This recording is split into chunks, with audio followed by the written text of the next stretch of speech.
بسم اللہ الرحمن الرحیم۔ السلام علیکم دوستو، مسلمہ کا نام مسلمہ بن ثمامہ بن کبیر بن حبیب حنفی ہے۔ اس کی کنیت ابو شامہ ہے۔ یہ طویل العمر جھوٹا نبی ہے۔ عربوں کے ہاں کہاوت مشہور ہے، مسلمہ سے بھی بڑا جھوٹا۔ یہ شخص یمامہ کی ایک بستی جسے آج کل حبیلہ کہا جاتا ہے میں پیدا ہوا اور وہیں پلا بڑھا۔ یہ بستی نجد میں وادی حنیفہ میں آئینہ کے قریب واقع ہے۔ جاہلیت میں اس نے اپنا لقب الرحمن رکھا، پھر یہ یمامہ کا رحمان کے لقب سے مشہور ہوا۔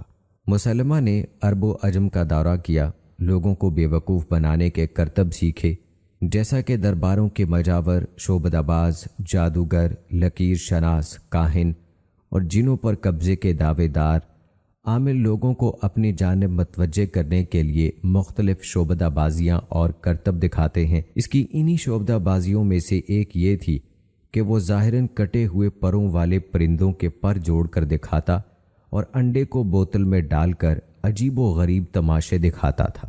جس وقت مسلمہ نے نبوت کا دعویٰ کیا، اس وقت رسول اللہ صلی اللہ علیہ وآلہ وسلم مکہ مکرمہ میں تشریف فرما تھے۔ مسلمہ لوگوں کو مکہ بھیجتا، وہ قرآن سیکھ کر آتے اور اسے سناتے، پھر وہ قرآن کی طرز پر اپنا کلام ترتیب دیتا اور کبھی وہی قرآن لوگوں کو سناتا اور دعویٰ کرتا کہ یہ اس کا اپنا کلام ہے۔ دوستو، آج کی ویڈیو میں ہم آپ کو مسلمہ کذاب کی ہلاکت کا واقعہ بتائیں گے اور اس مارکے میں جن جن صحابہ کرام رضوان اللہ اجمعین نے شہادت کا رتبہ پایا ان کے بارے میں بھی بتائیں گے۔ اس کے علاوہ ایک اور جھوٹے نبوت کے دعوے دار اسود انسی کے بارے میں بھی آپ کو تفصیل سے آگاہ کریں گے۔ تو آج کی یہ ویڈیو دوستو انتہائی اہم ہے، اس ویڈیو کو آخر تک لازمی دیکھیے گا۔ تو آئیے دوستو اپنی ویڈیو کا باقاعدہ آغاز کرتے ہیں اور آپ کو بتاتے ہیں سب سے پہلے مسلمہ کذاب کے بارے میں۔ دوستو، جب 9 ہجری میں اسلام جزیرہ عرب کے کونے کونے میں پھیل گیا، اس وقت بنو حنیفہ کا وفد مدینہ منورہ میں رسول اللہ صلی اللہ علیہ وآلہ وسلم کی خدمت میں حاضر ہوا اور اسلام قبول کرنے کا اعلان کیا۔ مسلمہ بھی ان کے ساتھ تھا۔ امام ابن اسحاق بیان کرتے ہیں، مسلمہ بھی اس وفد میں شامل تھا جو رسول اللہ صلی اللہ علیہ وآلہ وسلم کی خدمت میں بنو حنیفہ سے آیا تھا۔ وہ لوگ مسلمہ کو چھپا کر لائے تھے۔ جب وہ رسول اللہ صلی اللہ علیہ وآلہ وسلم کے روبرو حاضر ہوا تو اس نے آپ صلی اللہ علیہ وآلہ وسلم سے گفتگو کی۔ اس وقت رسول اللہ صلی اللہ علیہ وآلہ وسلم کے ہاتھ میں کھجور کی چھڑی تھی۔ رسول اللہ صلی اللہ علیہ وآلہ وسلم نے اسے مخاطب کر کے فرمایا، اگر تم مجھ سے یہ چھڑی بھی مانگو تو میں تمہیں یہ بھی نہیں دوں گا۔ اس سے معلوم ہوتا ہے کہ اس نے آپ سے نبوت میں شرکت یا آپ کے بعد خلافت کا مطالبہ کیا تھا۔ ایک روایت میں یہ الفاظ ہیں، بنو حنیفہ کا جو وفد رسول اللہ صلی اللہ علیہ وآلہ وسلم کی خدمت میں آیا تھا، مسلمہ اس میں شامل نہیں تھا۔ وہ اپنی قوم کے سامان کی حفاظت کے لیے پیچھے رہ گیا تھا۔ جب رسول اللہ صلی اللہ علیہ وآلہ وسلم نے عطیات تقسیم کیے تو دیگر لوگوں کی طرح اس کا بھی حصہ دیا اور انہیں فرمایا، بلا شبہ وہ تم سے زیادہ برا نہیں ہے، اور ایسا اس لیے ہوا کہ وہ ان کے سامان کی حفاظت کے لیے رکا ہوا تھا۔ پہلی روایت سے ظاہر ہوتا ہے کہ مسلمہ اس قدر مشکوک آدمی تھا کہ وفد کو اسے چھپانا پڑا۔ وہ اپنے دل کے اسرار اور چہرے کے آثار چھپا رہا تھا۔ یقیناً مسلمہ کی زندگی ایسی ہی پر اسرار تھی، اور رسول اللہ صلی اللہ علیہ وآلہ وسلم کا یہ فرمانا کہ وہ تم سے زیادہ برا نہیں ہے، اس کا یہ مطلب نہیں کہ وہ تم میں سے بہترین آدمی ہے، بلکہ اس کا مطلب یہ ہے کہ تم سب ایک ہی تھیلی کے چٹے بٹے ہو، تم سب برے ہو اور وہ تم سے زیادہ برا نہیں ہے، بلکہ وہ تمہارے جیسا ہی ہے۔ پھر وقت نے یہ ثابت کر دیا کہ بنو حنیفہ کی اکثریت شریر تھی اور مسلمہ شر و فساد میں ان سب کا سردار تھا۔ جب بنو حنیفہ کا وفد واپس اپنے علاقے یمامہ پہنچا تو مسلمہ نے اپنی نبوت کا اعلان کر دیا اور رسول اللہ صلی اللہ علیہ وآلہ وسلم کے ساتھ نبوت میں شراکت کا ڈنڈورا پیٹنا شروع کر دیا۔ اس نے یہ دعویٰ آپ صلی اللہ علیہ وآلہ وسلم کے اس ارشاد کی بنیاد پر کیا جو آپ صلی اللہ علیہ وآلہ وسلم نے اس کے بارے میں فرمایا تھا کہ وہ تم سے برا نہیں ہے۔ چنانچہ وہ جو چیز چاہتا حلال یا حرام قرار دے دیتا۔ اس کا یہ بھی دعویٰ تھا کہ اس پر قرآن اترتا ہے۔ مثلاً یقیناً اللہ نے حاملہ پر بڑا انعام کیا، اس کے پیٹ اور جسم کی جھلی سے دوڑنے بھاگنے والا بچہ پیدا کیا، پھر ان میں کچھ مر جاتے ہیں اور مٹی میں چھپا دیے جاتے ہیں اور کچھ وقت مقررہ تک باقی رہتے ہیں، اور اللہ ہی اعلانیہ اور پوشیدہ چیزوں کو جانتا ہے۔ مسلمہ کذاب کے خرافات میں سے یہ بھی تھا، اے 2 مینڈکوں کی بیٹی مینڈکی، تو ٹر ٹر کرتی رہ، تیرا سر پانی میں ہے اور تیری دم مٹی میں ہے، تو پانی پینے والے کو نہیں رکتی اور نہ پانی کو گدلا کرتی ہے۔ مسلمہ کذاب نے قرآن مجید کا اسلوب چرا کر اس کے معنی تبدیل کر کے اور انہیں مسخ کر کے بدنما صورت میں پیش کرنے کی کوشش بھی کی تھی۔ مثلا اللہ پاک ہے، جب زندگی آئے گی تو تم کیسے زندگی گزارو گے اور آسمان کے بادشاہ کی طرف چڑھو گے، پس اگر رائی کا ایک دانہ بھی ہوتا تو اس پر بھی ایک گواہ ہوتا، وہ سینے کی باتوں کو جانتا ہے اور اکثر لوگوں کے لیے اس میں ہلاکت ہے۔ یہ بےہودہ اور بے ربط کلام کسی سے بھی پوشیدہ نہیں تھا۔ 210 ہجری میں جب رسول اللہ صلی اللہ علیہ وآلہ وسلم مرض الموت میں مبتلا ہوئے تو ملعون مسلمہ کا خبث باطن کھل کر سامنے آ گیا۔ اس نے رسول اللہ صلی اللہ علیہ وآلہ وسلم کو خط لکھا جس میں اس نے دعویٰ کیا کہ وہ آپ صلی اللہ علیہ وآلہ وسلم کے ساتھ نبوت میں برابر کا شریک ہے۔ اس کا یہ خط عمر بن جارود حنفی نے لکھا تھا اور عبادہ بن حارث حنفی جو ابن نواحہ کے نام سے مشہور تھا وہ خط لے کر آیا۔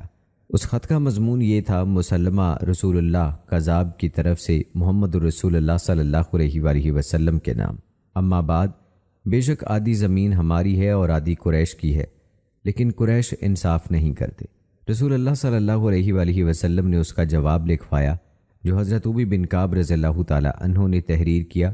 اس کا مضمون یہ تھا، بسم اللہ الرحمن الرحیم، نبی برحق محمد صلی اللہ علیہ وآلہ وسلم کی طرف سے مسلمہ کذاب کے نام، اما بعد بلا شبہ زمین اللہ کی ہے، وہ اپنے بندوں میں سے جسے چاہتا ہے عطا کرتا ہے، انجام پرہیزگاروں ہی کا اچھا ہے اور ہدایت کی پیروی کرنے والوں پر سلامتی ہو۔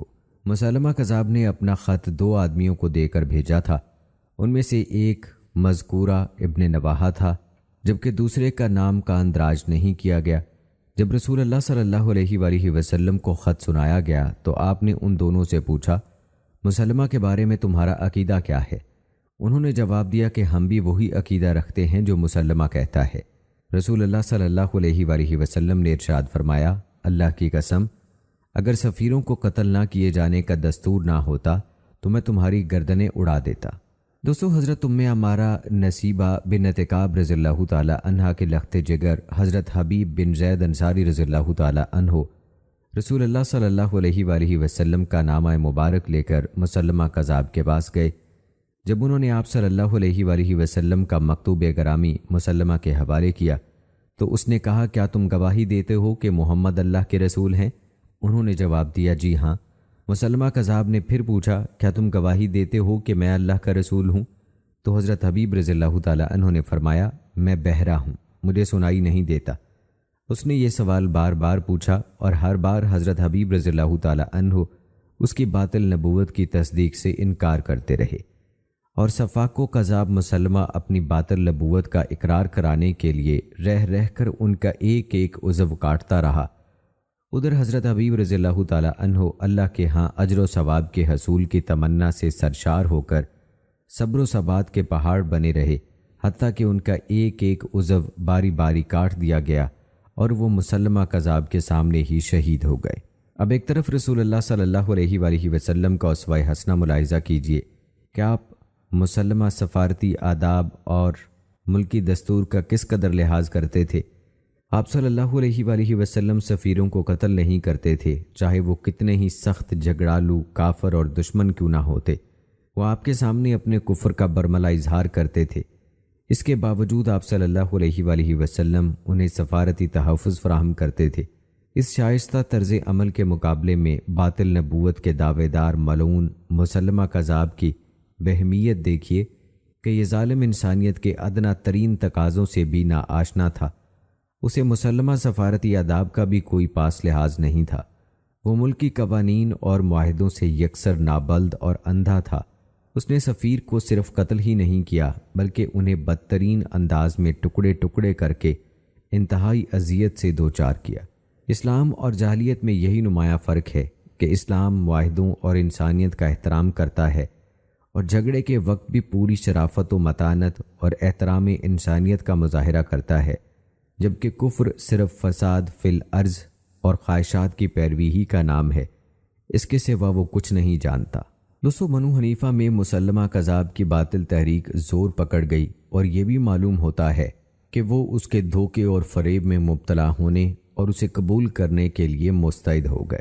اسی دوران رجال بن غفہ حنفی بھی اس کے فتنے کا شکار ہو گیا۔ اس نے رسول اللہ صلی اللہ علیہ وآلہ وسلم کی طرف ہجرت کی تھی، وہ مسلمان ہو گیا تھا۔ اس نے قرآن سیکھا تھا اور چند سورتیں حفظ بھی کر لی تھیں۔ رسول اللہ صلی اللہ علیہ وآلہ وسلم نے اسے مسلمہ کذاب کے پیروکاروں کو راہ راست پر لانے اور لوگوں کو اس گمراہ کن فتنے سے آگاہ کرنے کے لیے بھیجا تھا، لیکن یہ شخص مسلمہ کذاب کے پاس پہنچتے ہی بدبخت ہو گیا۔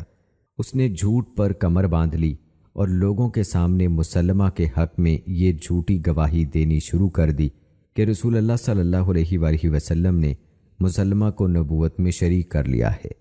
اس طرح یہ بدبخت مسلمہ کذاب سے بڑھ کر لوگوں کے لیے فتنہ باز ثابت ہوا۔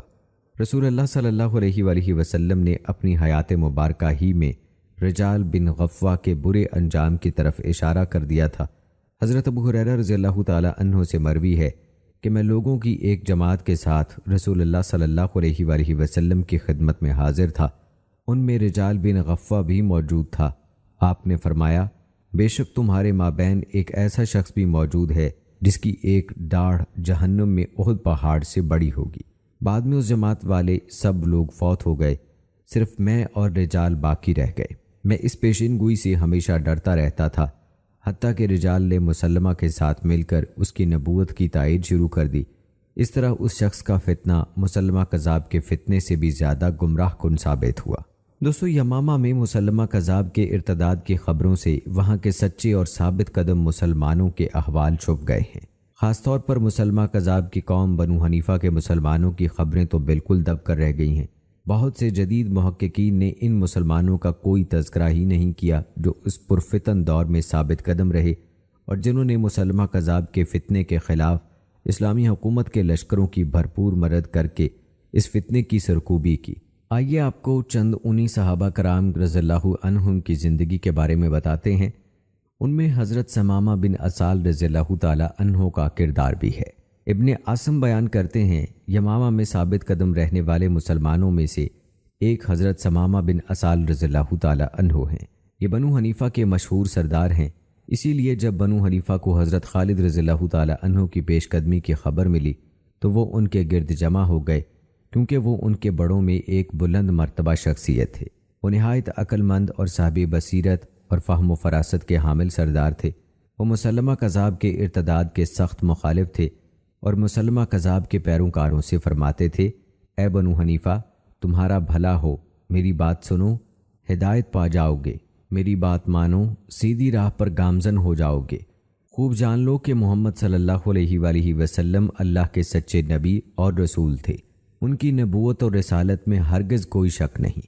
مسلمہ پرلے درجے کا جھوٹا ہے، اس کے مسجع کلام اور جھوٹ سے دھوکہ مت کھاؤ، کیونکہ تم نے اللہ کا قرآن سن رکھا ہے جو محمد صلی اللہ علیہ وآلہ وسلم اپنے رب سے تمہارے پاس لائے اور انہوں نے اپنے رب کا پیغام تم تک پہنچایا۔ قرآن مجید میں اللہ تعالیٰ کا ارشاد ہے، حامیم، اس کتاب کا نزول اللہ کی طرف سے ہے جو نہایت غالب، خوب جاننے والا ہے، گناہ بخشنے والا اور توبہ کرنے والا ہے، سخت سزا دینے والا ہے، بڑا فضل کرنے والا ہے، اس کے سوا کوئی سچا معبود نہیں، اسی کی طرف لوٹ کر جانا ہے۔ مسلمہ کذاب کی بکواس کو اس عالی کلام سے کیا نسبت؟ تم اپنے معاملات پر غور کر لو، مبادا یہ شخص تمہیں بھٹکا دے۔ آگاہ رہو، میں آج رات حضرت خالد بن ولید رضی اللہ تعالی عنہ کی خدمت میں حاضر ہونے جا رہا ہوں۔ میں ان سے اپنی جان، اپنے گھر والوں اور اپنے بچوں کے لیے امان حاصل کر لوں گا۔ سیدنا ثمامہ بن اسال رضی اللہ تعالی عنہ کی قوم کے ہدایت یافتہ لوگوں نے کہا، ابو عامر، یقین جانیے ہم بھی آپ کے ساتھ ہیں۔ پھر حضرت ثمامہ بن اسال رضی اللہ تعالی عنہ آدھی رات کو اپنے ساتھ بنو حنیفہ کے چند افراد سمیت حضرت خالد رضی اللہ تعالی عنہ کی خدمت میں حاضر ہوئے اور ان سے امان طلب کی۔ حضرت خالد رضی اللہ تعالی عنہ نے انہیں اور ان کے ساتھیوں کو امان دے دی۔ الکلائی کے بیان کردہ روایت میں حضرت ثمامہ کا یہ فرمان بھی نقل ہوا ہے، محمد صلی اللہ علیہ وآلہ وسلم کی نبوت کا کوئی شراکت دار نہیں، نہ آپ کے بعد کوئی نبی آئے گا۔ اس روایت میں مسلمہ کذاب کے جعلی قرآن کا ایک حصہ بھی آیا ہے تاکہ اس کی ہرزہ سرائی کی مثال واضح ہو جائے۔ اے مسلمہ کذاب، واپس آ جا، ضد نہ کر۔ ارے کہاں تو اور کہاں نبوت؟ تو ہرگز نبوت میں شریک نہیں ہو سکتا۔ تو نے وحی الہی میں اللہ پر جھوٹ باندھا ہے، اور تیری خواہش دیوانے کا خواب ہے۔ تیری قوم نے تجھے دھوکے میں رکھا ہے کہ وہ تیری حفاظت کرے گی، حالانکہ اگر حضرت خالد ان کے پاس آ گئے تو وہ تجھے بے یار و مددگار چھوڑ دے گی۔ پھر تو آسمان پر چڑھنے کے لیے کوئی سیڑھی پائے گا، نہ زمین میں گھسنے کے لیے کوئی سرنگ۔ حضرت ثمامہ بن اسال رضی اللہ تعالی عنہ نے مسلمہ کذاب کے خلاف جنگ کی تھی، اور اس فتنے کا قلعہ کما کرنے کے لیے حضرت اکرمہ رضی اللہ تعالی عنہ نے بھی ان کی مدد کی تھی۔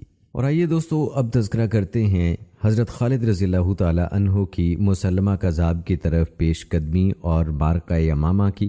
حضرت ابو بکر صدیق رضی اللہ تعالی عنہ نے حضرت خالد بن ولید رضی اللہ تعالی عنہ کو حکم دیا کہ وہ اسد، غطفان اور مالک بن نویرہ کے فتنوں سے فارغ ہو کر یمامہ روانہ ہو جائیں۔ حضرت شریک فزاری رضی اللہ تعالی عنہ بیان کرتے ہیں، میں جنگ بزاخہ میں شریک تھا۔ میں حضرت ابو بکر صدیق رضی اللہ تعالی عنہ کی خدمت میں حاضر ہوا تو انہوں نے مجھے حضرت خالد رضی اللہ تعالی عنہ کے پاس بھیجا اور یہ خط لکھ کر دیا، حمد و ثنا کے بعد مجھے تمہارے پیغامبر کے ذریعے خبر ملی ہے کہ اللہ تعالیٰ نے تمہیں بزاخہ کی جنگ میں کامیابی عطا کی ہے۔ تم نے غطفان اور بنو اسد کو شکست دی ہے، مجھے اس کی اطلاع مل گئی ہے، اور اب تم یمامہ جا رہے ہو۔ یہی میرا حکم تھا۔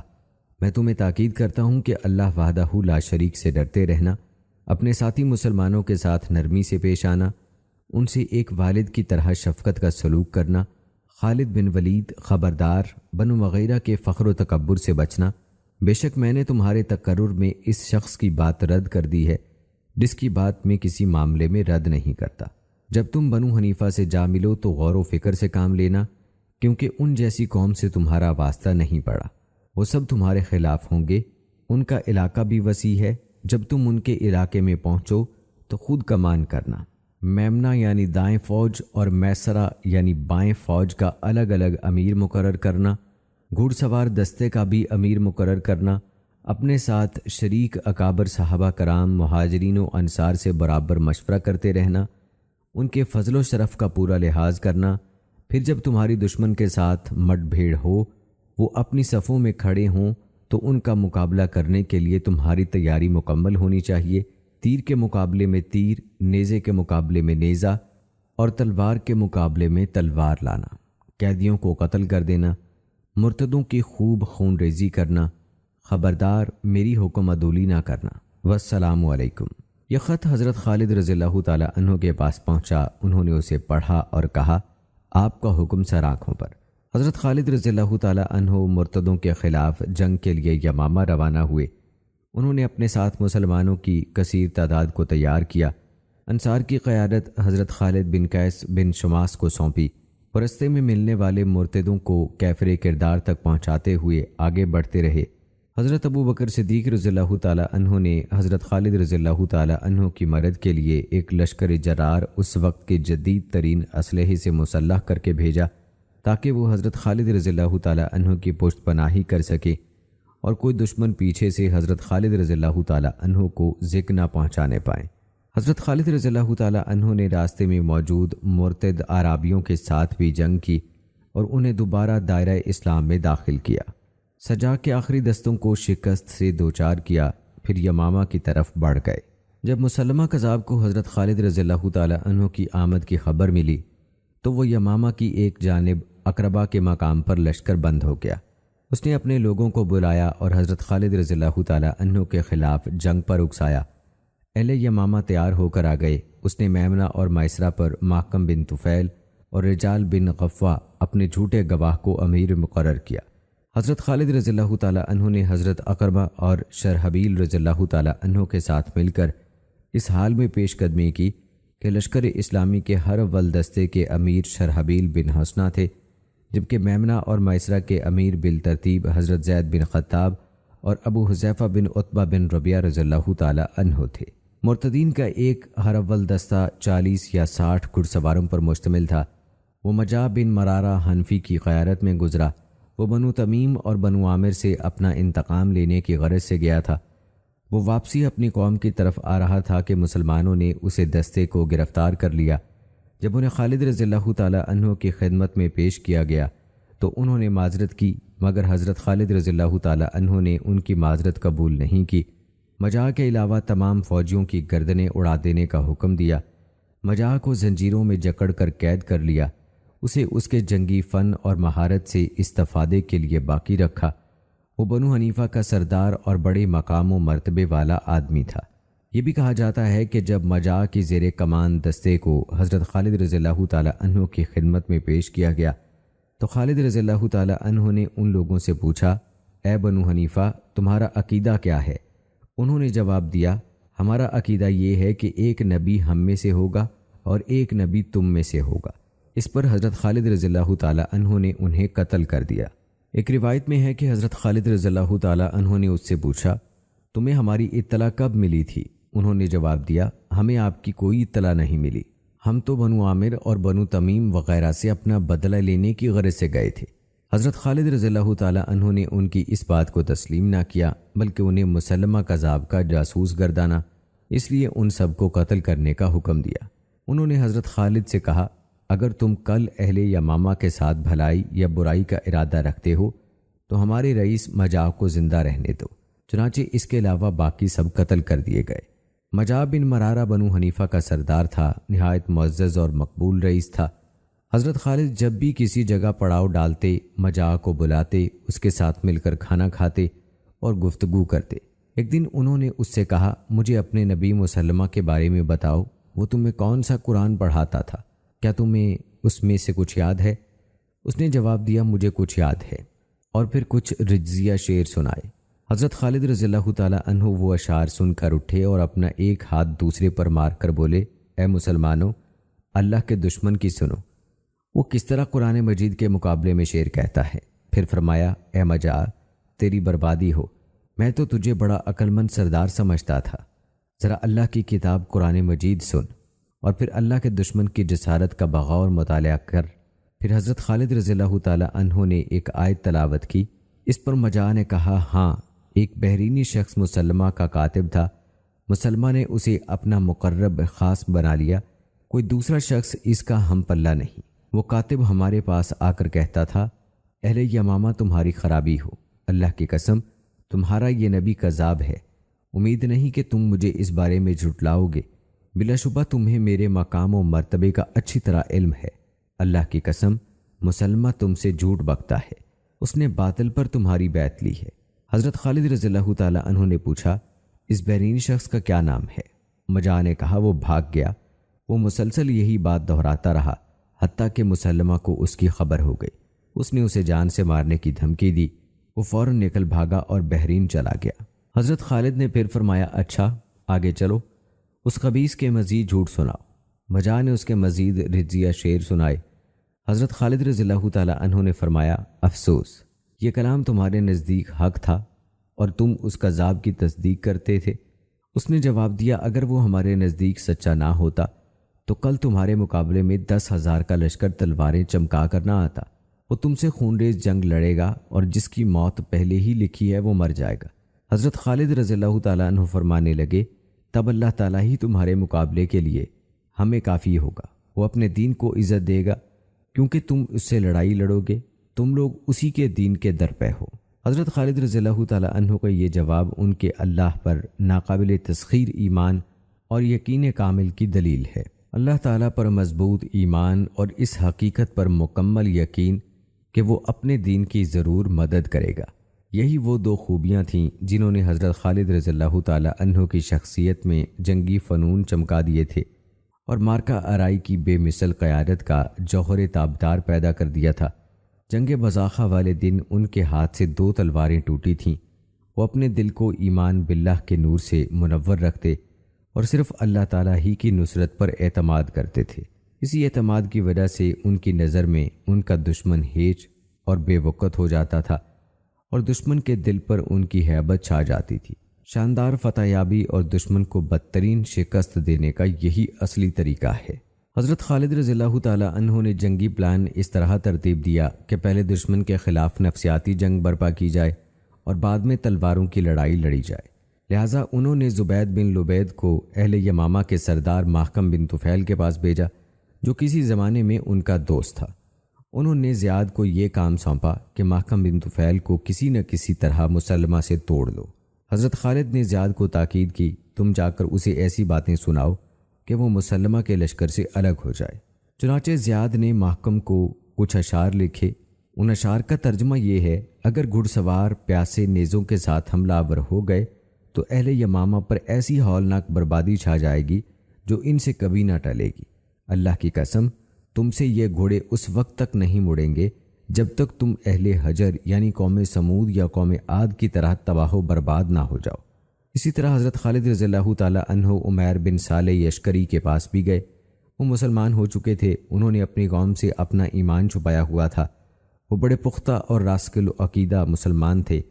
حضرت خالد رضی اللہ تعالی عنہ نے انہیں کہا، اپنی قوم کو جا کر سمجھاؤ۔ وہ اپنی قوم کے پاس آئے اور انہیں کہا، خالد رضی اللہ تعالی عنہ تمہارے پاس مہاجرین اور انصار کا لشکر لے کر آئے ہیں۔ میں نے ایسی قوم دیکھی ہے کہ اگر تم ان پر غالب آنے کی کوشش کرو گے تو وہ مرد الہی سے تم پر غالب آ جائیں گے۔ اگر تم ان پر عددی فوقیت لے جانے کی کوشش کرو گے تو وہ تم پر اللہ کی امداد سے حاوی ہو جائیں گے۔ تم ان کی برابری نہیں کر سکتے۔ اسلام ڈٹ کر مقابلہ کرتا ہے اور شرک پیٹ پھیر کر بھاگ جاتا ہے۔ ان کا صاحب سچا نبی صلی اللہ علیہ وآلہ وسلم ہے اور تمہارا صاحب کذاب ہے۔ ان کے ساتھ ایمان و یقین اور تمہارے ساتھ فریب کاری ہے۔ لہٰذا ابھی موقع ہے، سنبھل جاؤ، سمجھ جاؤ۔ ابھی تلوار میان میں اور تیر ترکش میں ہیں، کہیں ایسا نہ ہو کہ تلوار سونت لی جائے اور تیر برسا دیے جائیں۔ بعد ازاں حضرت خالد رضی اللہ تعالی عنہ نفسیاتی جنگ کی اس مہم میں خود بھی شریک ہو گئے۔ آپ حضرت ثمامہ بن اسال رضی اللہ تعالی عنہ کے ساتھ مل کر ان کی قوم کے پاس گئے، انہیں ہتھیار ڈالنے کی نصیحت کی اور ان کے جنگی جنون کو ختم کرتے ہوئے فرمایا، بلا شبہ محمد صلی اللہ علیہ وآلہ وسلم کے بعد یا آپ صلی اللہ علیہ وآلہ وسلم کا شراکت دار کوئی نبی یا رسول نہیں ہو سکتا۔ حضرت ابو بکر صدیق رضی اللہ تعالی عنہ نے تمہاری طرف ایک ایسا آدمی بھیجا ہے جو اپنے اور اپنے باپ کے نام سے منسوب نہیں، اسے سیف اللہ یعنی اللہ کی تلوار کہا جاتا ہے اور اس کے ساتھ مزید بے شمار تلواریں چمک رہی ہیں، لہٰذا تم اپنے معاملے پر خوب اچھی طرح غور کر لو۔ حضرت خالد رضی اللہ تعالی عنہ نے بڑی تیر بہدف جنگی تدبیر کی تھی۔ آپ دشمن کو کمزور نہیں سمجھتے تھے اور میدان جنگ میں مکمل تیاری اور احتیاط کے ساتھ ساتھ اترتے تھے، مبادا ان کا دشمن دھوکہ دیتے ہوئے اچانک ان پر حملہ آور ہو جائے۔ حضرت خالد رضی اللہ تعالی عنہ کے بارے میں کہا جاتا ہے کہ وہ خود نہیں سوتے تھے، دوسروں کو سلا دیتے تھے، رات کے وقت مسلح رہتے تھے اور دشمن پر کڑی نظر رکھتے تھے۔ مسلمہ کذاب کے ساتھ مقام اقربا پر جنگ میں حضرت خالد رضی اللہ تعالی عنہ نے اپنے ہرول دستے کا امیر مقنف بن زید کو مقرر کیا اور اس کے بھائی حریث کو مارکے کے بارے میں ضروری معلومات جمع کرنے کی ذمہ داری سونپی۔ کیونکہ مارکے کا وقت قریب تھا اور لشکر کو مرتب کرنا ضروری تھا، چونکہ یہ جنگ نہایت خطرناک تھی اس لیے اس کے مطابق ضروری ترتیبات اور تیاریاں بھی نہایت اہم تھیں۔ اس جنگ میں مسلمانوں کا علم عبداللہ بن حفص بن غانم کے پاس تھا، پھر ان کے بعد حضرت سالم مولا ابو حذیفہ کو ملا، اور یہ بات معلوم ہوئی ہے کہ جنگوں میں علم کا بلند اور اس کا سرنگوں ہونا فتح و شکست میں اہم کردار ادا کرتا ہے۔ جیسا کہ عرب کہتے تھے، جب علم سرنگوں ہو جائے تو لشکر کو شکست ہو جاتی ہے۔ حضرت خالد رضی اللہ تعالی عنہ نے اس مارکے میں حضرت شرحبیل بن حسنہ کو آگے بھیجا اور لشکر کو 5 دستوں میں تقسیم کر دیا۔ ہرول دستے کا امیر خالد مخزومی، میمنہ پر ابو حذیفہ، میسرہ پر شجاع، قلب پر زید بن خطاب اور گھڑ سوار دستے پر حضرت اسامہ بن زید رضی اللہ تعالی عنہ کو امیر بنایا۔ سامان پیچھے رکھا، اسی دستے میں خیمے اور عورتیں بھی تھیں۔ یہی مارکے سے پہلے آخری ترتیب تھی۔ اور آئیے دوستو اب تذکرہ کرتے ہیں مسلمہ کذاب کی ہلاکت کا۔ دوستو اس موقع پر جب مسلمہ کذاب اپنے لشکر سے باغیچے میں پناہ گزین ہو گیا تھا، حضرت برا بن مالک رضی اللہ تعالی عنہ نے کہا، اے مسلمانوں، مجھے دیوار کے اوپر سے باغ کے اندر پھینک دو تاکہ میں تمہارے لیے اس باغ کے دروازے کھول سکوں۔ مسلمانوں نے انہیں ڈھال پر بٹھا کر نیزوں کے ذریعے اوپر اٹھایا اور اندر پھینک دیا۔ انہوں نے دروازے پر مامور پہرے داروں کو قتل کر کے دروازہ کھول دیا۔ مسلمان اس دروازے سے اندر گھس گئے، پھر انہوں نے دیگر دروازے بھی کھول دیے، مرتدوں کو چاروں طرف سے گھیر لیا۔ اب مرتدوں کو یقین ہو گیا کہ ان کی موت آ گئی ہے۔ حق غالب آ گیا اور ان کا باطل دم توڑ گیا۔ مسلمان مسلمہ کذاب تک پہنچنے میں کامیاب ہو گئے۔ وہ ایک دیوار کے شگاف میں یوں کھڑا ہوا تھا جیسے وہ گندمی رنگ کا اونٹ ہو۔ وہ کسی ساتھی کی تلاش میں تھا تاکہ اس کا سہارا لے سکے۔ اس کے پاس جب اس کا شیطان آتا تھا تو اس کے منہ سے جھاگ نکلنا شروع ہو جاتا تھا۔ اس وقت وہ غصے کے مارے پاگل ہو رہا تھا اور اس کی باچھوں سے جھاگ نکل رہا تھا۔ وحشی بن حرب جو جبیر بن مطعم کے غلام تھے اور جنہوں نے زمانہ کفر میں حضرت حمزہ رضی اللہ تعالیٰ عنہ کو شہید کیا تھا، وہ تیزی سے آگے بڑھے اور انہوں نے تاک کر اپنا برچھا مارا اور مسلمہ کے جسم کے آر پار کر دیا۔ پھر حضرت ابو دجانہ سماک بن خرشہ آگے بڑھے، انہوں نے تلوار کے وار سے اسے بالکل ٹھنڈا کر دیا۔ وہ نیچے گرا تو ایک عورت نے محل کے اوپر سے آواز لگائی، ہائے حسینوں کے امیر کو کالے غلام نے قتل کر دیا۔ اس مارکے میں باغیچے کے اندر 10,000 جنگجو قتل ہوئے اور یہ بھی کہا جاتا ہے کہ ان کی تعداد 21,000 تھی۔ مسلمانوں میں سے 600 یا 500 مجاہدین شہید ہوئے، واللہ عالم۔ شہداء میں کبار صحابہ کرام اور قبائل کے سردار بھی شامل تھے۔ حضرت خالد باہر نکلے تو مجاع بن مرارہ اپنی زنجیروں میں لڑکھڑاتا ہوا ان کے پیچھے پیچھے چل پڑا۔ حضرت خالد اسے مقتول افراد دکھانے لگے تاکہ وہ مسلمہ کو پہچانے۔ جب وہ رجال بن غفہ کے پاس گزرے تو خالد رضی اللہ تعالی عنہ نے پوچھا، کیا یہی مسلمہ ہے؟ اس نے جواب دیا، نہیں، اللہ کی قسم یہ اس سے بہت بہتر تھا، یہ رجال بن غفہ ہے۔ سیف بن عمر کہتے ہیں پھر وہ ایک زرد رو چپٹی ناک والے شخص کے پاس سے گزرے تو مجاع بولا، یہ ہے تمہارا مطلوبہ شخص۔ حضرت خالد نے فرمایا، اچھا، اسی شخص کی پیروی کرنے کی وجہ سے اللہ نے تمہیں برباد کیا۔ پھر حضرت خالد نے گھڑ سوار کو یمامہ کے چاروں طرف بھیج دیا تاکہ وہ ارد گرد کے علاقوں اور قلعوں میں موجود قیدی اور مال جمع کر کے لے آئیں۔ دوستو، اس جنگ میں شہید ہونے والے صحابہ کرام رضوان اللہ اجمعین کی داستان شہادت کا اگر ذکر کیا جائے تو حضرت ابو عقیل رضی اللہ تعالی عنہ جنگ یمامہ والے دن سب سے پہلے زخمی ہونے والے مجاہد تھے۔ انہیں کندھوں اور دل کے درمیان ایک تیر لگا، وہ شدید زخمی ہو گئے۔ انہوں نے تیر نکال دیا لیکن اس طرح ان کے بائیں جانب کا بدن کمزور پڑ گیا۔ انہیں مسلمانوں کے معسکر میں پہنچایا گیا۔ جب جنگ بھڑک اٹھی اور مسلمان اپنے خیموں میں معسکر کی طرف لوٹے تو حضرت ابو عقیل رضی اللہ تعالی عنہ اپنے زخم کی وجہ سے نڈھال پڑے تھے۔ اسی دوران انہوں نے حضرت معاذ بن عدی کی پکار سن کر وہ کہہ رہے تھے، اے انصاریو، اللہ سے ڈرو، اللہ سے ڈرو اور دشمن پر ٹوٹ پڑو۔ یہ کہہ کر حضرت معاذ قوم سے آگے بڑھ گئے۔ حضرت ابو عقیل بھی ساتھیوں کے ساتھ جانے کے لیے اٹھے تو ایک مسلمان مجاہد نے کہا، اے ابو عقیل، آپ میں جنگ لڑنے کی قوت نہیں ہے۔ انہوں نے جواب دیا، اعلان کرنے والے نے میرا نام لے کر منادی کی ہے۔ ان سے عرض کیا گیا، منادی نے ان انصار کو بلایا ہے جو زخمی نہیں ہے۔ اس پر حضرت ابو عقیل فرمانے لگے، میں انصار کا فرد ہوں، اس لیے میں ضرور جاؤں گا، چاہے مجھے گھٹنوں کے بل گھسیٹ کر ہی جانا پڑے۔ انہوں نے اپنی پیٹی باندھی اور دائیں ہاتھ میں تلوار لے کر تیار ہو گئے۔ پھر منادی کرنے لگے، اے انصار کی جماعت، یوم حنین جیسا زوردار حملہ کرو۔ تو وہ سب جمع ہو گئے اور زبردست مجاہدانہ جذبے کے ساتھ شہادت یا کامیابی کے میدان میں کود پڑے، حتیٰ کہ انہوں نے دشمن کو باغیچے میں بند کر دیا۔ اس حملے میں حضرت ابو عقیل کا ہاتھ کندھے سے کٹ گیا اور ان کے جسم پر 14 مہلک زخم پائے گئے۔ حضرت عبداللہ بن عمر رضی اللہ تعالی عنہ ان کے پاس سے گزرے جبکہ وہ شدید زخمی حالت میں گرے ہوئے تھے اور ان کی آخری ہچکیاں نکل رہی تھیں۔ انہوں نے آواز دی، ابو عقیل۔ حضرت ابو عقیل رضی اللہ تعالی عنہ نے لبیک کہا اور بھاری آواز سے پوچھا، آخری فتح کس کی ہوئی؟ حضرت ابن عمر رضی اللہ تعالی عنہ نے فرمایا، خوش ہو جائیے، اللہ کا دشمن مارا گیا ہے۔ اس پر حضرت ابو عقیل رضی اللہ تعالی عنہ نے اپنی شہادت کی انگلی آسمان کی طرف اٹھائی اور اللہ کا شکر ادا کیا۔ حضرت عمر رضی اللہ تعالی عنہ ان کے بارے میں فرماتے ہیں، اللہ ابو عقیل پر رحم فرمائے، وہ زندگی بھر شہادت کی جستجو میں رہے۔ وہ ہمارے نبی صلی اللہ علیہ وآلہ وسلم کے بہترین صحابہ میں سے ہیں۔ اور دوستو، صرف صحابہ ہی نہیں بلکہ صحابیات رضوان اللہ اجمعین بھی اسی طرح سے جنگوں میں جرأت و بہادری کے ساتھ شرکت کرتی تھیں اور اللہ کی راہ میں اپنی جانوں کا نذرانہ پیش کرتی تھیں۔ حضرت نصیبہ حضرت خالد بن ولید رضی اللہ تعالی عنہ کے لشکر کے ساتھ یمامہ میں گئی تھیں۔ وہ جنگ میں براہ راست شریک ہوئیں۔ انہوں نے قسم کھائی تھی کہ وہ بنو حنیفہ کے دجال کے قتل ہونے تک اپنا اسلحہ نہیں اتاریں گی۔ اللہ کے فضل سے ان کی قسم پوری ہو گئی۔ مسلمہ کذاب قتل ہو گیا اور وہ مدینہ منورہ لوٹ آئیں۔ ان کے جسم پر تیر، تلوار اور نیزے کے 12 زخم لگے تھے۔ یہ سارے زخم اس جلیل القدر صحابیہ کی شرف و منزلت کی دلیل ہیں جنہوں نے مسلمان خواتین کے لیے اپنے دین اور عقیدے کے دفاع میں شاندار مثال قائم کی۔ اس مارکے کے بعد حضرت خالد رضی اللہ تعالی عنہ نے حضرت نصیبہ کی خصوصی دیکھ بھال کی۔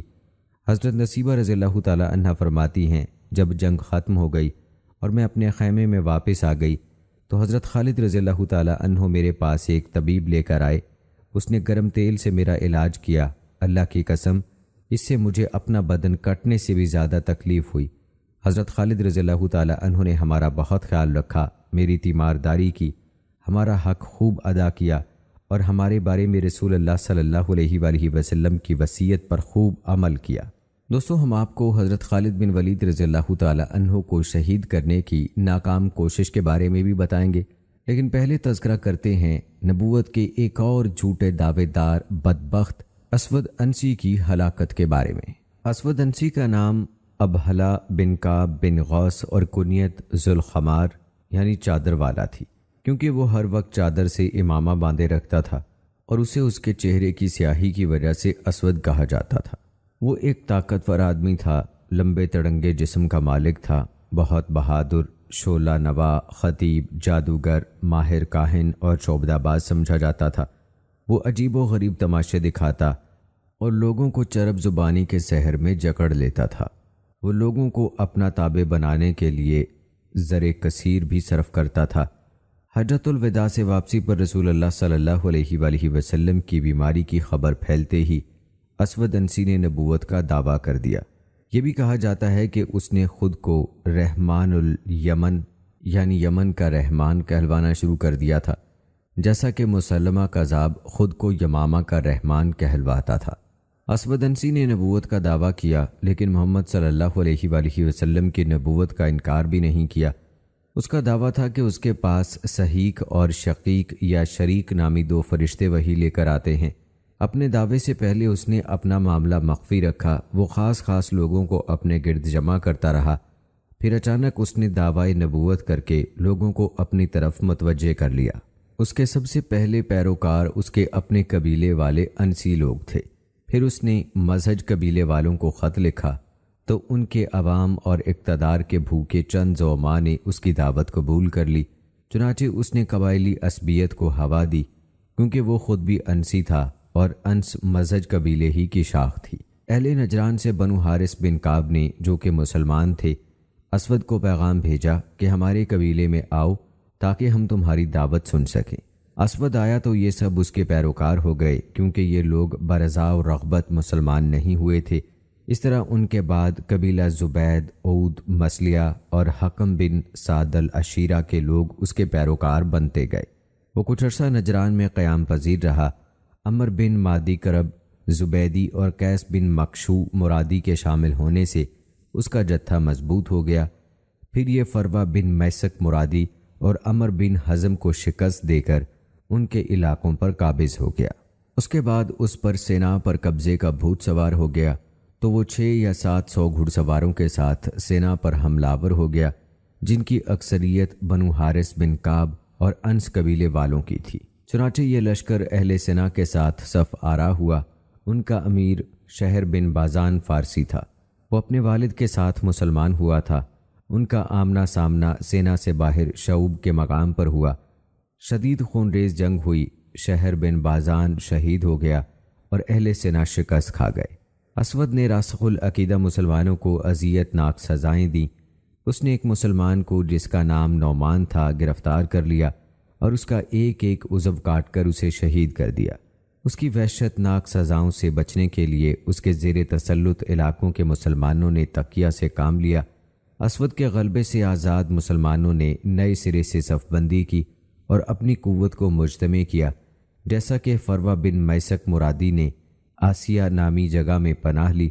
پھر دیگر مسلمان بھی اس کے پاس جمع ہو گئے۔ اس نے رسول اللہ صلی اللہ علیہ وآلہ وسلم کو خط لکھ کر اسود عنسی کے بارے میں اطلاع دی۔ اس طرح فروہ وہ پہلے شخص ہیں جنہوں نے رسول اللہ صلی اللہ علیہ وآلہ وسلم کو اس فتنے سے آگاہ کیا۔ اسی دوران حضرت ابو موسیٰ اشعری رضی اللہ تعالی عنہ اور معاذ بن جبل رضی اللہ تعالی عنہ حجر موت میں سکاسک اور سکون قبائل کے علاقوں میں اکٹھے ہو گئے۔ رسول اللہ صلی اللہ علیہ وآلہ وسلم نے ایمان پر قائم رہنے والوں کو خطوط لکھے کہ وہ اسود انسی کے ارتداد کا ڈٹ کر مقابلہ کریں اور اسے خفیہ تدبیر یا براہ راست حملہ کر کے ختم کرنے کی کوشش کریں۔ آپ صلی اللہ علیہ وآلہ وسلم نے حمیر اور ہمدان کے بعض سرکردہ افراد کو بھی خطوط ارسال کیے کہ وہ متحد ہو کر اسود انسی کے خلاف ابنا یعنی یمن کے مسلمان باشندوں کی مدد کریں۔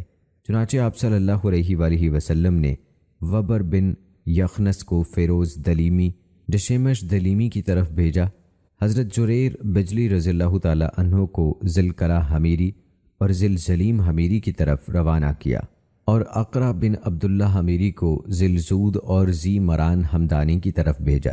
آپ صلی اللہ علیہ وآلہ وسلم نے اہل نجران کے بدوؤں اور دیگر اہل علاقہ کو بھی خطوط لکھے۔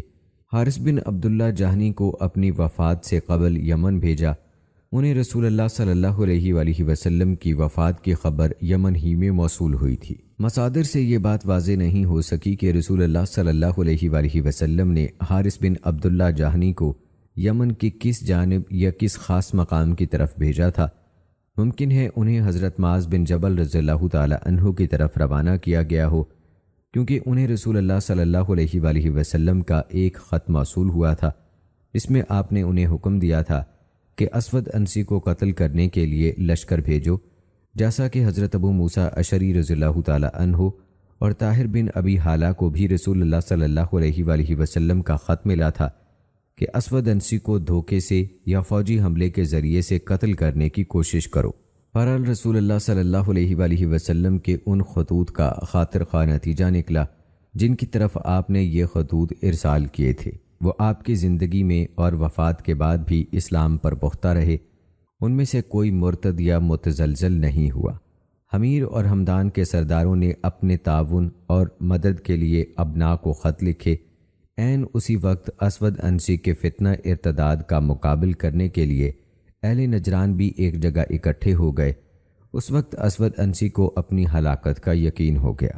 اہل ہمدان، اہل حمیر، حضرت معاذ بن جبل رضی اللہ تعالی عنہ اور بعض یمنی زعماء کے درمیان مسلسل خط و کتابت جاری رہی۔ ممکن ہے کہ ابنا اور فروہ بن میسک کے مابین بھی خط و کتابت ہوئی ہو، کیونکہ اسود کو قتل کرنے میں اس کا کردار بھی شامل ہے۔ تاہم اسود انسی کے مقابلے میں سب سے پہلے عامر بن شہر ہمدانی آیا۔ اس طرح اسود انسی کو قتل کرنے کے لیے یمن میں تمام اسلامی قوتیں جمع ہو گئیں۔ یہاں یہ بات بھی بخوبی معلوم ہوتی ہے کہ وہ سب اسود کے قتل پر متفق تھے۔ انہیں معلوم تھا کہ اسود انسی کو قتل کرتے ہی یہ فتنہ جڑ سے ختم ہو جائے گا اور اس کے پیروکاروں کو کوئی پناہ گاہ نہیں مل سکے گی۔ اس لیے انہوں نے ابنا کے اس پلان پر اتفاق کیا کہ داخلی امور کی مضبوطی سے پہلے وہ کوئی کارروائی نہ کریں۔ ابنائے فیروز اور دازویا اسود انسی کے خلاف قیس بن مخشوح مرادی کے ساتھ معاہدہ کرنے میں کامیاب ہو گئے۔ یہ شخص اسود انسی کا کمانڈر تھا، لیکن باہمی چپکلش کی وجہ سے اسود سے ناراض اور خوفزدہ ہو گیا تھا۔ اسی طرح انہوں نے اسود انسی کی بیوی آزاد الفارسیہ کو بھی ساتھ ملا لیا۔ یہ شہر بن بازان کی بیوی اور فیرز الفارسی کی چچا زاد بہن تھی۔ اسود کذاب نے اس کے خاوند کو قتل کر کے اسے اپنے قبضے میں لے لیا تھا، چنانچہ یہ بھی اپنے دین کو ان جاہلی درندوں کے چنگل سے آزاد کرانے کے لیے پورے عزم کے ساتھ کوشاں ہو گئی۔ اس نے مسلمانوں کے ساتھ مل کر اس طاغوت کو دھوکے سے قتل کرنے کا پروگرام بنایا جو خود کو الہ بنائے پھرتا تھا۔ اسی نے مسلمانوں کے لیے اسود کو اس کے بستر پر قتل کرنے کی راہ ہموار کی۔ جب اسود قتل ہو گیا تو اس کا سر قلم کر کے اس کے پیروکاروں کے ہجوم میں پھینک دیا گیا، جس سے ان پر ہیبت طاری ہو گئی اور وہ فرار ہو گئے۔ جس رات اسود قتل ہوا اسی رات رسول اللہ صلی اللہ علیہ وآلہ وسلم کو وحی آ گئی، اور آپ صلی اللہ علیہ وآلہ وسلم نے صحابہ کرام رضوان اللہ مجمعین کو خوشخبری سناتے ہوئے فرمایا، گزشتہ رات انسی قتل ہو گیا ہے، اسے مبارک خاندان کے ایک مبارک شخص نے قتل کیا ہے۔ آپ صلی اللہ علیہ وآلہ وسلم سے پوچھا گیا وہ کون ہے؟ آپ نے جواب دیا، فیروز کامیاب ہو گیا۔ اسود انسی کو قتل کرنے کے پلان کی وضاحت ڈاکٹر صلاح الخالدی نے اپنی کتاب سورمن جہاد الصابحہ میں بیان کی ہے۔ اس کتاب میں انہوں نے ان جہادی کارروائیوں کی تفصیل بیان کی ہے جو صحابہ اکرام کے مخصوص گروہ نے پایہ تکمیل کو پہنچائی تھی۔ حضرت ابوبکر صدیق رضی اللہ تعالی عنہ نے فیروز دلیمی کو سنا کا امیر مقرر کیا اور انہیں تقرر کا پروانہ بھیج دیا۔ آپ نے قیس بن مخشوع کو امیر مقرر نہیں کیا کیونکہ وہ اسود انسی کا مخلص ساتھی رہ چکا تھا۔ اس نے اسود کا ساتھ قبائلی عصبیت یا سرداری کے حصول کے لیے دیا تھا، جبکہ حضرت ابوبکر صدیق رضی اللہ تعالی عنہ کا اصول یہ تھا کہ جو مرتد ہو چکا ہو اس سے ملکی امور چلانے میں مدد نہیں لی جائے گی۔ لہٰذا انہوں نے دزویا، جشیمش اور قیس بن مخشوع کو فیروز کا معاون مقرر کیا۔ اس بات سے قیس کی نیت خراب ہو گئی اور اس نے ابنا کے تینوں زوما کو قتل کرنے کا پروگرام بنا لیا۔ دزویا کو وہ براہ راست یا کسی کو حکم دے کر قتل کرنے میں کامیاب ہو گیا۔ فیروز کو اس کی سازش کی اطلاع ہوئی تو وہ اپنے ننیال کے پاس خولان میں پناہ گزین ہوا۔ قیس نے قبائلی عصبیت کو ہوا دے کر بعض قبائلی سرداروں کو ابنا کے خلاف جمع کرنے کی کوشش کی۔ انہیں یہ باور کرایا کہ یہ لوگ زبردستی تم پر حکمرانی کر رہے ہیں اور وہ تمہارے زوما کو قتل اور باقی لوگوں کو جلا وطن کرنا چاہتے ہیں، لیکن مذکورہ سردار غیر جانبدار رہے اور قیس یا ابنا کے ساتھ شامل نہ ہوئے۔ انہوں نے قیس کو جواب دیا، تو ان کا ساتھی ہے اور وہ تیرے ساتھی ہیں۔ جب قیس ان سرداروں سے مایوس ہو گیا تو اس نے اسود انسی کے شکست خوردہ فوجیوں کے ساتھ ساز باز شروع کر دی۔ وہ سنا، نجران اور الحج میں قیام پذیر تھے۔ قیس نے ان سب کو ملنے کا کہا تاکہ وہ سب مل کر ابنا کو جلا وطن کرنے کے منصوبے میں کامیاب ہو سکیں۔ اہل سنا کو ان کی جتھہ بندی کا کوئی علم نہ ہو سکا، حتیٰ کہ ان شکست خوردہ لشکریوں نے اہل سنا کو گھیر لیا۔ پھر قیس نے ابنا کو اکٹھا کرنے کی کوشش کی تاکہ ان کی جلا وطنی کا پروگرام شروع کیا جا سکے۔ فیروز دلیمی نے خولان پہنچ کر حضرت ابوبکر صدیق رضی اللہ تعالی عنہ کو قیس کے کرتوت لکھ بھیجے۔ خط ملتے ہی حضرت ابوبکر صدیق رضی اللہ تعالی عنہ نے ان زعماء کو خطوط بھیج دیے جنہیں رسول اللہ صلی اللہ علیہ وآلہ وسلم نے خطوط لکھے تھے۔ خط کا مضمون بڑا واضح تھا۔ ابنا کے دشمنوں کے خلاف ابنا کی مدد کرو، ان کے مخالفین کا گھیراؤ کرو، فیروز کی فرمانبرداری کرو، اس کے ساتھ مل کر جد و جہد کرو، بے شک میں نے اسے امیر مقرر کیا ہے۔ حضرت ابوبکر صدیق رضی اللہ تعالی عنہ کے اس پلان کے دو مرکزی ہدف تھے۔ حضرت ابوبکر صدیق رضی اللہ تعالی عنہ نے اس منہج کو جنگی پلان بنایا کیونکہ حضرت اسامہ رضی اللہ تعالی عنہ کا لشکر شام روانہ ہو چکا تھا اور خلیفہ رسول کو اس کی آمد کا انتظار تھا تاکہ یمامہ، بحرین، عمان اور تمیم میں فتنہ ارتداد کے مقابلے کے لیے آسانی ہو، کیونکہ فتنے کی یہ لہر یمن میں موجود فتنے سے کہیں زیادہ شدید تھی۔ یمن کے فتنوں کا علاج حضرت ابوبکر صدیق رضی اللہ تعالی عنہ نے خطوط اور پیغامبروں کے ذریعے سے کر لیا تھا۔ دوسرا ہدف اسلام پر ثابت رہنے والوں کو موقع فراہم کرنا تھا کہ وہ اپنے اسلام کی سچائی کے مزید براہین دیکھ لیں اور ثبات و یقین میں مزید پختہ ہو جائیں۔ ایسا کرنا حضرت ابوبکر صدیق رضی اللہ تعالی عنہ کی ذمہ داری تھی، کیونکہ وہی مسلمانوں کے مسئول اور اپنے ارد گرد کے لوگوں کے اقرار اسلام کے ذمہ دار تھے، خصوصاً جنہیں حضرت ابوبکر صدیق رضی اللہ تعالی عنہ نے خطوط ارسال کیے تھے۔ انہیں اس سے پہلے رسول اللہ صلی اللہ علیہ وآلہ وسلم بھی خطوط بھیج چکے تھے اور وہ لوگ اسلام پر قائم رہے تھے۔ فیروز دلیمی نے بعض قبائل سے رابطہ کر کے ان سے مدد کی اپیل کی۔ ان میں سر فہرست بنو عقیل بن ربیہ بن عامر بن ساسا تھے۔ پھر یہی اپیل قبیلہ عق سے بھی کی گئی۔ حضرت ابوبکر رضی اللہ تعالی عنہ نے طاہر بن ابی حالہ کو اور مسروق عقی کو بھی خط لکھا تھا۔ قبیلہ عق اور اشریوں کے درمیان ابنا کی مدد و تعاون کا معاہدہ بھی تھا۔ چنانچہ یہ سب لوگ اپنی اپنی جانب سے نکلے۔ انہوں نے فتنے کے خاتمے کے لیے بھرپور کوششیں کیں اور قیس کی طرف سے ابنا کو یمن سے جلا وطن کرنے کے منصوبے کو ناکام بنا دیا۔ انہوں نے ابنا کو بچانے کے بعد سینا پر چڑھائی کر دی۔ وہاں قیس کے ساتھ ٹکراؤ ہوا تو وہ سینا سے نکل بھاگا۔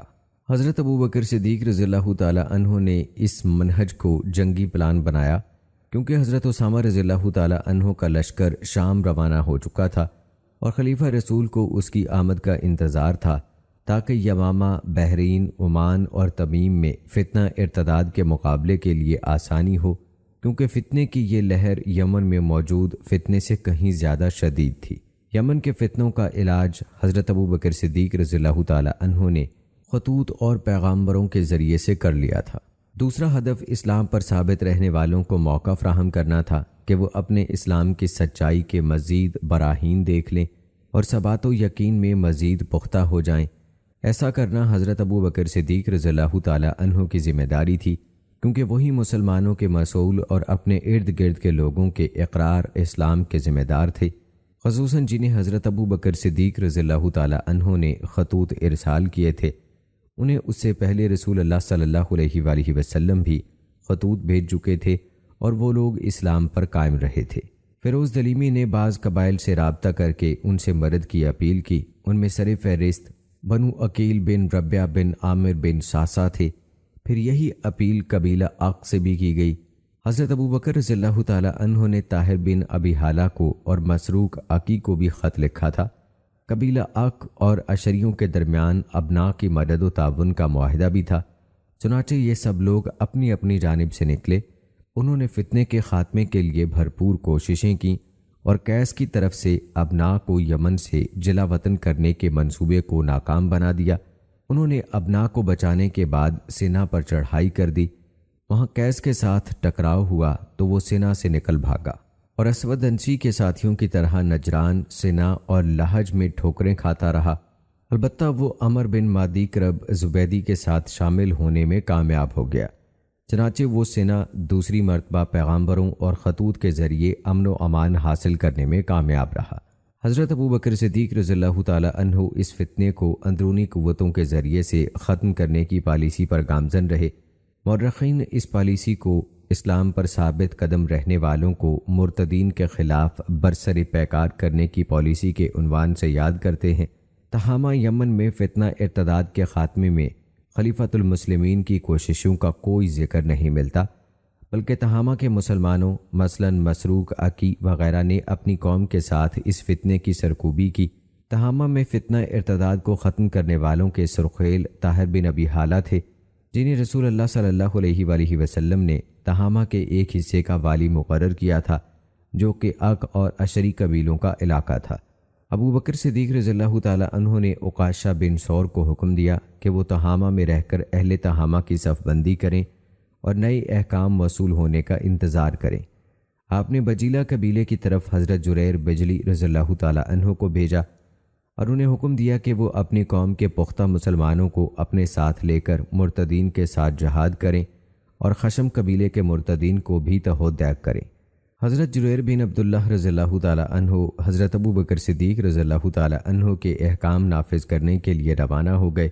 ان کے مقابلے میں صرف چند لوگ ہی آ سکے، جنہیں انہوں نے قتل کر دیا اور مفروروں کا پیچھا کیا۔ نجران میں بنو حارث بن کعب کے کچھ افراد اسود انسی کے پیروکار ہو گئے تھے۔ رسول اللہ صلی اللہ علیہ وآلہ وسلم کی وفات کے بعد وہ متردد رہے۔ حضرت مسروق عقی ان سے جنگ کے لیے پہنچے تو پہلے انہیں اسلام کی دعوت دی، وہ انہوں نے بغیر جنگ کیے قبول کر لی۔ چنانچہ مسروق عقی نجران میں رک گئے اور امور حکومت کی دیکھ بھال کرتے رہے۔ حضرت مہاجر بن ابی امیہ کے آنے تک نجران کے تمام معاملات سدھر چکے تھے۔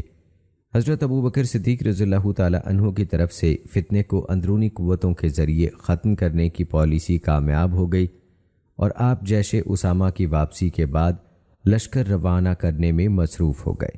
آئیے دوستو اب تذکرہ کرتے ہیں حضرت اکرمہ رضی اللہ تعالی عنہ کے لشکر کی کندہ کی طرف پیش قدمی کی۔ حضرت اکرمہ رضی اللہ تعالی عنہ عمان کے مرتدین کی طرف سے فراغت پا کر حضرت ابو بکر صدیق رضی اللہ تعالی عنہ کے حکم کے مطابق موہرہ کی طرف چلے گئے۔ ان کے ساتھ 700 گھڑ سوار بھی تھے، جبکہ عمانی قبائل کے جنگجو اس کے علاوہ تھے۔ جب وہ موہرہ کے علاقے میں داخل ہوئے تو انہوں نے دیکھا کہ علاقہ 2 متحارب گروپوں میں منقسم ہے۔ ایک گروپ شخریت کی غیرت میں سمندری ساحلی علاقوں پر قابض ہے تو دوسرا مصباح کی سربراہی میں بلند مقامات پر قابض ہے اور تعداد میں پہلے گروپ سے زیادہ ہے۔ حضرت اکرمہ رضی اللہ تعالی عنہ نے انہیں اسلام کی دعوت دی۔ ساحلی علاقے والے شخریت نے یہ دعوت قبول کر لی، جبکہ دوسرے گروہ نے اپنی عددی قوت کے گھمنڈ میں یہ دعوت ٹھکرا دی۔ لہٰذا حضرت اکرمہ رضی اللہ تعالی عنہ نے شخریت کی مائیت میں ان سے جنگ کی اور انہیں شکست فاش دے دی۔ مصباح اپنے بے شمار ساتھیوں سمیت قتل ہو گیا۔ حضرت اکرمہ مہرہ میں قیام پذیر ہو کر مسلمانوں کو جمع کرتے رہے۔ جب ان کے معاملات درست ہو گئے تو ان کا امیر مقرر کر دیا، کیونکہ انہوں نے اسلام پر بیعت کر لی تھی، ایمان لے آئے تھے اور امن و سکون سے رہنے لگے تھے۔ حضرت اکرمہ رضی اللہ تعالیٰ عنہ کو حضرت ابو بکر صدیق رضی اللہ تعالیٰ عنہ کا خط مل چکا تھا کہ وہ سینا سے آنے والے حضرت مہاجر بن ابی امیہ کے ساتھ مل کر کندہ چلے جائیں۔ لہٰذا وہ مہرہ سے نکل کر ابین آ گئے اور حضرت مہاجر رضی اللہ تعالیٰ عنہ کا انتظار کرنے لگے۔ ابین رہتے ہوئے انہوں نے نخا اور حمیر قبائل کو اسلام پر جمع اور ثابت قدم رکھنے کی بھرپور کوشش کی۔ حضرت اکرمہ رضی اللہ تعالیٰ عنہ کے ابین آنے کا اثر اسود انسی کے لشکریوں پر بھی پڑا، خصوصاً قیس بن مکشو اور عمر بن مادی کرب پر۔ قیس سینا سے فرار کے بعد ابین اور نجران کے علاقوں میں آتا جاتا رہتا تھا، جبکہ اسود انسی کے لشکر الحج کی طرف گامزن تھے۔ جب حضرت اکرمہ رضی اللہ تعالیٰ عنہ تشریف لائے تو قیس بن عمر بن مادی کرب سے جا ملا اور یہ دونوں جنگ کے لیے تیار ہو گئے، لیکن ان میں جلد ہی پھوٹ پڑ گئی اور یہ ایک دوسرے پر طعن و تشنیع کرتے ہوئے جدا ہو گئے۔ جب حضرت مہاجر بن ابی امیہ آئے تو عمر نے اپنے آپ کو ان کے حوالے کر دیا۔ اس کے پیچھے پیچھے قیس بن خود سپردگی کے لیے حاضر ہو گیا۔ حضرت مہاجر رضی اللہ تعالیٰ عنہ نے ان دونوں کو گرفتار کر کے حضرت ابو بکر رضی اللہ تعالیٰ عنہ کے خدمت میں بھیج دیا۔ حضرت ابو بکر رضی اللہ تعالیٰ عنہ نے انہیں خوب ملامت کی، جس پر ان دونوں نے اپنے فعل پر معذرت کی۔ حضرت ابو بکر صدیق رضی اللہ تعالیٰ عنہ نے انہیں آزاد کر دیا اور یہ توبہ اور اپنی اصلاح کرنے کے بعد لوٹ گئے۔ اس طرح لحج میں موجود مرتد دستوں کے خاتمے میں مشرق سے آنے والے حضرت اکرمہ رضی اللہ تعالیٰ عنہ کے لشکر کا کردار بڑا اہم ہے۔ یہ مرتد دستے اس لشکر سے ٹکراؤ کے بعد محض خوف کے مارے ختم ہو گئے، جبکہ شمالی جانب سے ایک اور اسلامی لشکر حضرت مہاجر رضی اللہ تعالیٰ عنہ کی قیادت میں ان کا مقابلہ کرنے کے لیے تیار تھا۔ آئیے دوستو اب آخر میں بات کرتے ہیں حضرت خالد بن ولید رضی اللہ تعالیٰ عنہ کو شہید کرنے کی ناکام کوشش کے بارے میں۔ جاہلیت باطل اور کھوٹی ہونے کے باوجود آسانی سے ختم نہیں ہوتی، کیونکہ جہالت میں وحشیانہ زندگی پائی جاتی ہے۔ اسی لیے جیسے ہی اس کا واسطہ حق کے ساتھ پڑتا ہے، یہ بڑی شدت اور خونخواری سے اپنا دفاع کرتی ہے اور اس وقت تک ہتھیار نہیں ڈالتی جب تک اس سے بزور قوت ہتھیار نہ ڈلوا لیے جائیں۔ ہتھیار ڈالنے کے بعد بھی جاہلیت حسب طاقت غداری اور بغاوت سے باز نہیں آتی۔ اس کی مثال سلمہ بن عفیر حنفی کا کردار ہے۔ اس نے خالد بن ولید رضی اللہ تعالیٰ عنہ کی بنو حنیفہ سے عام صلح کے بعد انہیں قتل کرنے کی کوشش کی۔ وہ مسلمانوں کے خلاف بغض و عداوت کے شعلوں میں سلگ رہا تھا۔ اس نے حضرت خالد رضی اللہ تعالیٰ عنہ کو قتل کی سازش کی۔ اس کا یہ پلان صلح نامے سے عدم اتفاق کی دلیل تھا۔ جب اسے گرفتار کر لیا گیا اور بنو حنیفہ نے وعدہ کیا کہ یہ دوبارہ کبھی ایسی حرکت نہیں کرے گا تو اس کی جان بخشی کر دی گئی، لیکن کچھ عرصے بعد ہی اس نے یہ معاہدہ توڑ دیا اور زنجیروں سے آزاد ہو کر فرار ہو گیا۔ بنو حنیفہ نے اس کی غداری کے ڈر سے اسے باندھ رکھا تھا، چنانچہ یہ شخص حضرت خالد رضی اللہ تعالیٰ عنہ کے معسکر میں جا گھسا۔ سیکیورٹی گارڈ نے اسے للکارا، جس پر بنو حنیفہ ڈر گئے۔ انہوں نے اسے پکڑنے کے لیے اس کا پیچھا کیا اور اسے ایک باغ میں جا لیا۔ اس نے ان پر تلوار سے حملہ کر دیا۔ بنو حنیفہ نے اس پر چاروں طرف سے پتھر برسائے، جس پر اس نے خود اپنی ہی تلوار سے اپنی شاہرگ کاٹ لی اور ایک کنویں میں گر کر مر گیا۔ جاہلیت کے بغض و عداوت اور اپنے باطل نظریات کے دفاع کی ایک نمایاں مثال ہے۔ دوستو مورخین لکھتے ہیں کہ مسلمہ کذاب رسول اللہ صلی اللہ علیہ وآلہ وسلم کی مشابہت اختیار کرنے کی کوشش کرتا تھا۔ اسے یہ خبر پہنچی کہ رسول اکرم صلی اللہ علیہ وآلہ وسلم نے ایک کنویں میں اپنا لعاب مبارک ڈالا تو وہ پانی سے لبریز ہو گیا، لہٰذا اس نے بھی ایک کنویں میں اپنا تھوک ڈالا مگر اس کا پانی بالکل خشک ہو گیا۔ ایک اور کنویں میں ڈالا تو اس کا پانی کڑوا ہو گیا۔ اس نے وضو کر کے بقیہ پانی کھجوروں کے ایک باغ میں گرایا تو وہ باغ سوکھ کر اجڑ گیا۔ اس کے پاس بچے لائے گئے۔ اس نے برکت کے مظاہرے کے لیے ان کے سر پر ہاتھ پھیرا تو ان میں سے کچھ گنجے ہو گئے اور کچھ کی زبانیں توتلی ہو گئیں۔ یہ بھی کہا جاتا ہے کہ ایک شخص کی آنکھوں میں تکلیف تھی۔ مسلمہ کذاب نے دعا کر کے ان کی آنکھوں پر ہاتھ پھیرا تو وہ شخص مکمل طور پر اندھا ہو گیا۔ تو دوستو یہ تھا انجام مسلمہ کذاب اور اسود انسی کی ہلاکت کا۔ امید ہے دوستوں کہ ہماری آج کی یہ ویڈیو آپ کو پسند آئی ہوگی۔ آج کی اس ویڈیو کے متعلق اپنی رائے کا اظہار کمنٹ باکس میں لازمی کیجیے گا۔ ملتے ہیں اگلی ویڈیو میں، تب تک کے لیے مجھے اجازت دیں۔ فی امان اللہ۔